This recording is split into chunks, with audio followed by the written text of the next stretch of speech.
So if you're wanting to become a mechanic, a technician, a lube tech, whatever it may be, I'm going to give you the well-needed advice you need as you're starting out in this field. Now, number one, everyone has to remember this, and it's tools. Now, when you're starting out, you'll notice your other coworkers, your other technicians, older mechanics, whatever it may be, will either be pressuring you to get tools from the tool truck or get the best tools, or you'll see this stuff on social media where it's like, oh, you're wasting your money if you're not getting that. Don't do that. The best piece of advice I can give you is if you have the money, you don't have to start cheap of the cheap. You don't have to get the worst tools in the world. But my best advice would be to kind of grow into your tool. You want to get a feel for what you need and what you don't need. So it would be more advantageous if you got, the cheaper and decent tools. And then as you work and, work, you'll notice, hey, this tool is starting to break more, or this tool I'm using a lot more. Let me get the quality version of it. Let me get this version. Because if you notice, if you do go the tool truck route, or you do go the very high end route, you'll get all of these tools, very expensive tools, all this. And then you'll notice, wow, I'm not using a third of these tools. They're just collecting dust. They're not even needed. Or you'll notice like a year in, you're like, man, I don't like this field at all. I don't want to work on cars. I don't want to, do this. I don't want to do that.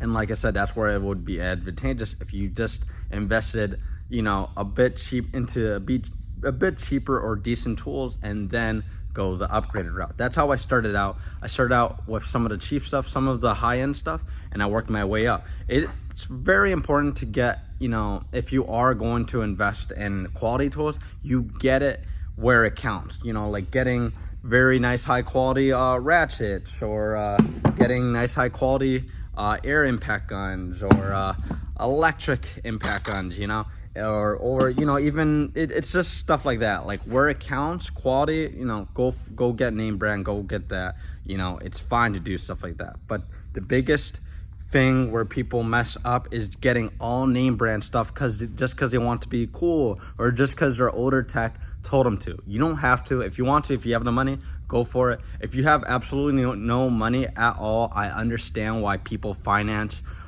tools and stuff like that. Just if you are going to finance tools from the tool truck, make sure it's a tool that, like I said, really freaking counts.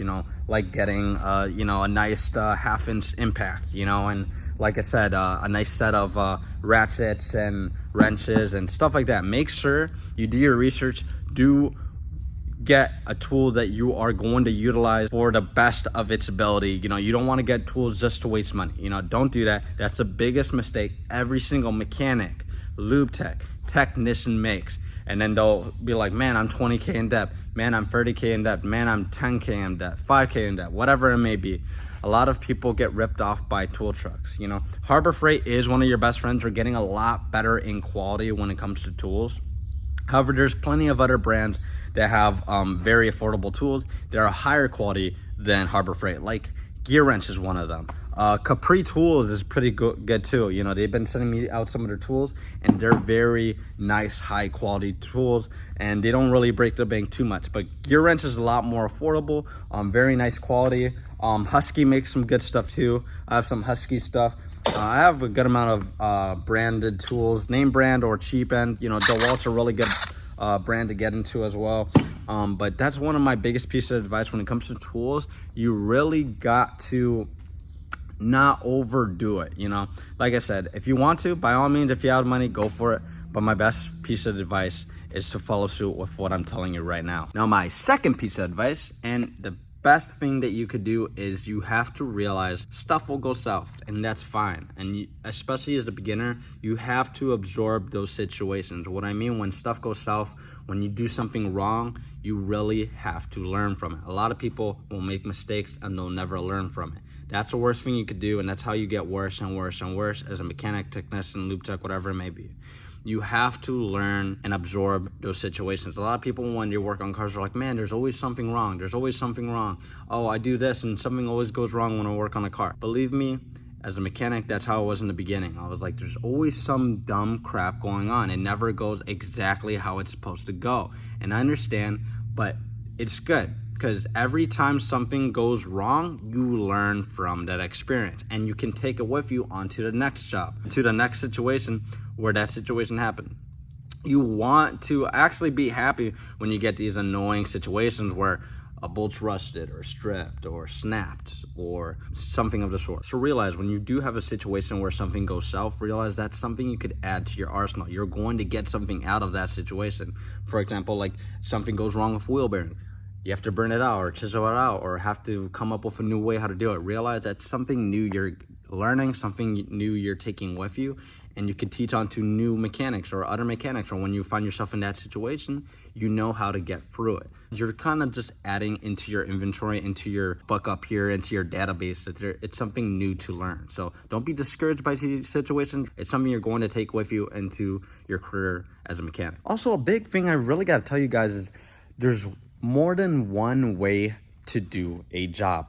Way more than one way. There's a saying, there's multiple ways to skin a cat, and that's exactly the same way in the automotive field. There's so many different ways how to do something, and you're going to feel free to absorb and learn all of them. Don't think there's only one way to do something. There's a proper way to do it. There's an improper way to do it. There's ways where you'll have to do it a different method because you don't have the available tools, or the available tools you have aren't working. You know, there's multiple different ways to do a job, and you really want to be open-minded. You know, you do it one way, and a different technician or mechanic may do it another way, and that's good, because now when you hear that, oh, they did it this way, you can add that to your database. You're like, oh, cool, you know, that's a cool trick to do. That's why I love teaching you guys these mechanic hacks or mechanic tips. I love teaching you guys this because I want you guys to be open-minded, that there's way more stuff to do. There's way more ways to do something,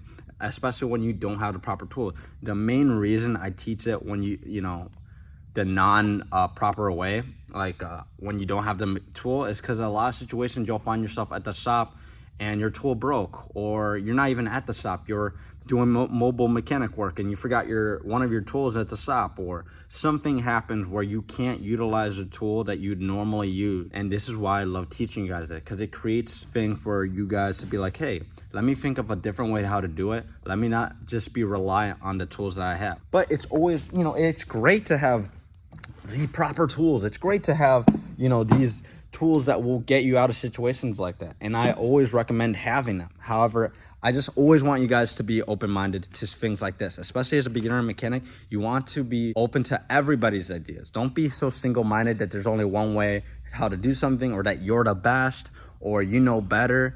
Be open-minded. That's the best thing you could do. The worst thing you could do is being single-minded and being like, oh, I'm the best, I know the shit, and then you'll find yourself in a tough corner. Don't do that. You know, you want to be open-minded in this type of field. Lastly, speed will come over time. You're not going to be the fastest, nor you're not going to be the best in the beginning. You're slowly going to get better and faster as time surpasses, and it's fine. That's okay. You know, don't push yourself, don't beat yourself down because you're not the best in the beginning. No one's the best at everything in the beginning. That's just how it works, you know. So you really just got to be mindful of that. And sometimes, you know, a lot of people love working on cars. However, you know, sometimes they realize they don't want to be a mechanic. They like working on cars on the weekends, and as their main job, they don't want to work on cars, you know, and that's fine too. Just, you know, you just gotta feel it out as you're working in field. Realize, hey, maybe this is not the thing for me, and that's fine, you know. Now, if you have any questions for me, let me know down in the comments below. Catch you guys in the next one. I hope this helped.